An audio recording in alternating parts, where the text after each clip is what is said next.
जैसे आप हाथी को देखते हो, हाथी ऐसे सिर मारता चलता है। अब हाथी को नेक्स्ट जीवन, अगला जीवन दिखाई देता है कि इसके बाद मैं के बनूंगा, गधा बनूंगा या कुत्ता बनूंगा या सुअर बनूंगा या मानव बनूंगा।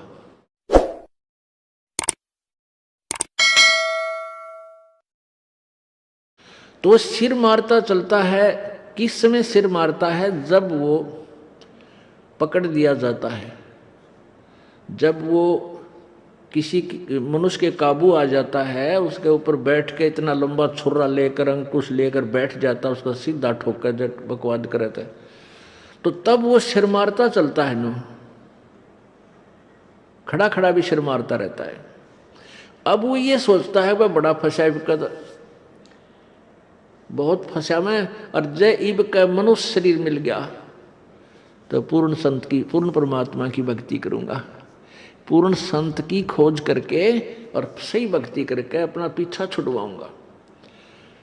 अब परमात्मा यहाँ क्या बताना चाहते हैं कि जो कुंजर सिर धुनत है, अगला जन्म सुजंत, इब कहेल नर करत सेव पूरे संत। हाथी मन में सोच रहा होता है कि यदि अब की बार मनुष्य जीवन मुझे मिल गया तो पूरे संत की खोज करूंगा। अब परमात्मा फिर उसके ऊपर एक और कहते हैं कि हाथी अर्थात ये आत्मा मन के संयोग से इतनी ढीठ होगी। हाथी के विषय में कहते हैं कि हाथी तभी तक सिर पटक रहा है, धुन रहा है, जब तक यो बंध में आ गया और मनमानी इसको मस्ती नहीं कर पा रहा, इसलिए ये भगवान याद कर रहा है। और ईब छोड़ दे इसने, अब इसको खोल दे यहाँ से और जंगल की तरफ कर दे। कति भगवान याद ना करे, उड़ा खावा केड़े के पेड़ा नर मार मस्ती फुर फुर नहावर ठाठ करे, नरी को बद करे, कति सर नहीं धोने ना इसका याद आवा भगवान, हालांकि इसको पता भी है। तो इसलिए परमात्मा कहते हैं भाई, इस परमात्मा के तत्व ज्ञान के बिना ये प्राणी ना तो भक्ति कर सकता और ना ही अपने इस मानव जीवन को ठीक ढंग से जी सकता। इसमें कोरी को बद करेगा। थोड़ा सा कोई राजपद प्राप्त हो गया, कोई बड़ा सा अधिकारी बन गया तो धरती तोलन न हो जा, मंत्री, मुख्यमंत्री, प्रधानमंत्री, राष्ट्रपति बन जाए तो पता ना क्या सोच बैठा है, और भूल जाता उसमें कि तू इंसान भी है, तू जीव भी है। तो ये जो चौंध लावा है, ये काल लगाव है, ये भूल जो डालता है, ये काल लगाता है कि ताकि ये नरे कर्म फोड़ ले अपने और पापों की गठड़ी बांध ले।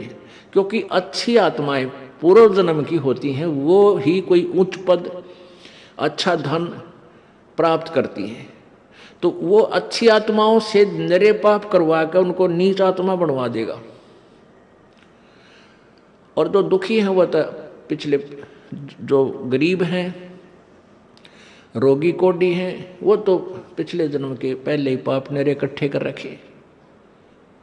तो पुण्यात्माओं, तत्व ज्ञान से हमें ये जानकारी होगी कि पूर्ण संत हमें मिला है, उनसे हम भक्ति लेकर साधना, सत साधना करें और मर्यादा में रहेंगे तो हमारे पाप कर्मों से आने वाले प्रारब्ध के जो कष्ट हैं